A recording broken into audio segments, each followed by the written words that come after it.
할렐루야. 온전한 믿음으로 승리하시기를 먼저 축복합니다. 오늘 함께 보실 하나님의 말씀은 요엘서 2장 32절 말씀입니다. 누구든지 여호와의 이름을 부르는 자는 구원을 얻으리니 이는 나 여호와의 말대로 시온 산과 예루살렘에서 피할 자가 있을 것이며 남은 자 중에 나 여호와의 부름을 받을 자가 있을 것임이니라. 엔게디 말씀 묵상과 함께 하시는 성도님들을 축복합니다. 여러분들에게 성령 충만한 삶이 되기를 함께 축복합니다.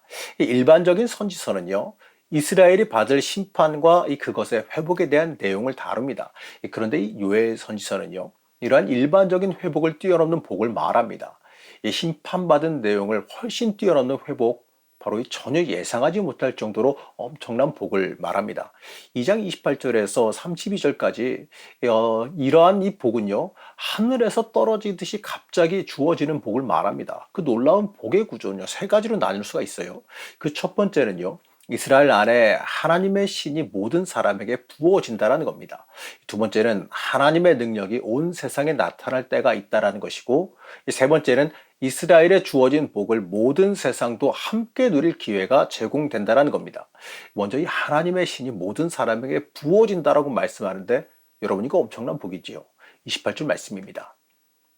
그 후에 내가 내 영을 만민에게 부어주리니 너희 자녀들이 장래일을 말할 것이며 너희 늙은이는 꿈을 꾸며 너희 젊은이는 이상을 볼 것이며. 일반적으로 여호와의 영을 부어 주신다. 이것은요, 우리에게 성령 충만함을 허락해 주시겠다는 뜻입니다. 맞습니다. 우리가 이 성령 충만하지 못하면요, 하나님의 뜻을 이루며 살아갈 방법이 없는 겁니다. 이 성령께서 우리를 주관해 주셔야 하지만 우리가 이 하나님의 사람으로서 합당하게 살아갈 수 있기 때문에 그렇습니다. 하지만 오늘 말씀은요, 단순히 성령을 충만하게 부어 주시겠다, 이 의미를 넘어서요, 이 말씀은 구속사적인 해석으로 봐야 됩니다. 이 먼 과거에 행하신 하나님의 저주를 푸시겠다는 뜻으로 해석해야 되는 겁니다. 창세기 6장 2절에서 3절 말씀을 한번 읽어보겠습니다. 하나님의 아들들이 사람의 딸들의 아름다움을 보고 자기들이 좋아하는 모든 여자를 아내로 삼는지라. 여호와께서 이르시되 나의 영이 영원히 사람과 함께하지 아니하리니 이는 그들이 육신이 됨이라. 그러나 그들의 날은 120년이 되리라 하시니라. 창세기 6장에 보게 되면요, 하나님의 사람들이 이 동물과 다름없는 육신으로만 전락해 버렸기 때문에 하나님의 영이 떠나셨다라고 말합니다. 하나님의 사람은요, 하나님의 사람답게 살아가야 하는 겁니다. 하나님이 중심이 되어야 되고 하나님이 주관하시는 인생을 살아가야 하는 겁니다. 하지만 그렇게 하지 못하고 세상 사람과 똑같아지게 되면요, 하나님의 영이 함께하지 못합니다. 창세기 6장 3절에서 하나님은 나의 영이 영원히 사람과 함께하지 않는다라고 말씀하세요. 하나님의 사람들이 하나님을 떠나갔기 때문에 내려진 저주라는 거예요. 오늘 요엘에서 주신 하나님의 복은요, 바로 이 저주를 풀고 하나님과의 관계를 다시 회복시키시겠다라고 한 하나님의 선포입니다. 우리는 이 하나님과의 관계를 온전히 회복하기를 소망해야 됩니다. 하나님과 끊어지는 것이 우리의 인생에서 가장 큰 저주라는 그 사실을 잊지 말아야 됩니다. 우리가 아무리 높아지고 많은 물질을 소유할지라도요, 하나님과의 관계가 끊어져 버린다면 아무리 그냥 다른 그것들 아무 소용 없어진다는 것을 잊지 말아야 돼요. 아무리 많은 세상 물질이 있어도 하나님과 끊어진다면 아무 소용 없어진다는 것을 깨달아야 됩니다. 여러분, 모든 복은요, 하나님께서 주신 것이어야지만 우리의 인생이 복이 됩니다. 오늘 28절 말씀은 하나님의 영이 부어진 자들이 예언할 것이라, 꿈을 꿀 것이라 라고 말씀합니다. 하나님의 영이 충만한 사람은요, 하나님의 인도하심과 하나님께서 주시는 소망을 품게 됩니다. 여러분, 우리가 가져야 되는 그 소망은요, 하나님을 위한 소망이 되어져야 합니다. 우리가 꿈꿔야 되는 그 미래는요, 하나님께서 주시는 미래여야지만 합니다. 그래야 우리가 살아가는 참된 복 있는 삶을 살아가기 때문에 그렇습니다. 중요한 것은요, 우리가 이 하나님의 이름을 부르며 하나님의 나를 구하며 살아가야 되는 일입니다. 32절 말씀입니다. 누구든지 여호와의 이름을 부르는 자는 구원을 얻으리니 이는 나 여호와의 말대로 시온 산과 예루살렘에서 피할 자가 있을 것이며 남은 자 중에 나 여호와의 부름을 받을 자가 있을 것임이니라. 누구든지 여호와의 이름을 부르는 자는 구원을 얻으리니.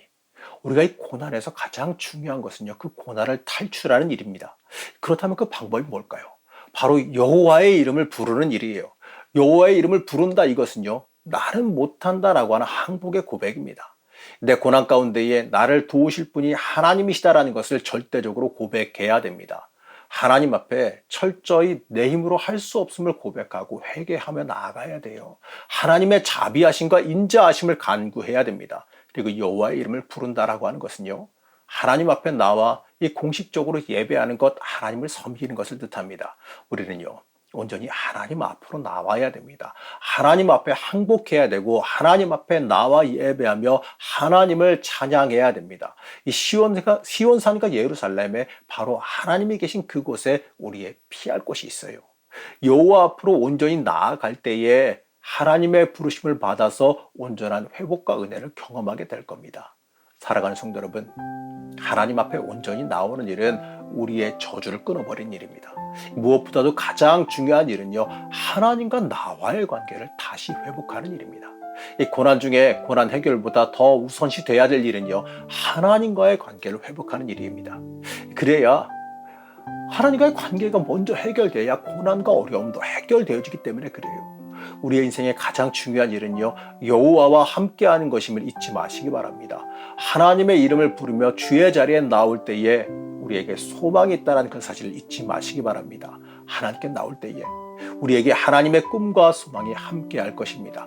하나님 앞으로 온전한 복된 자리 앞으로 나오는 주의 자녀가 되시기를 그냥 간절히 축복합니다. 우리의 소망 되시는 하나님 앞으로 온전히 나올 때에 우리의 인생에 소망이 있음을 고백합니다. 하나님 앞으로 참된 복 앞으로 나올 수 있게 허락하여 주시옵소서. 참된 복 가운데 살아가길 원하오며 거룩하신 예수님의 이름으로 간절히 기도드렸습니다.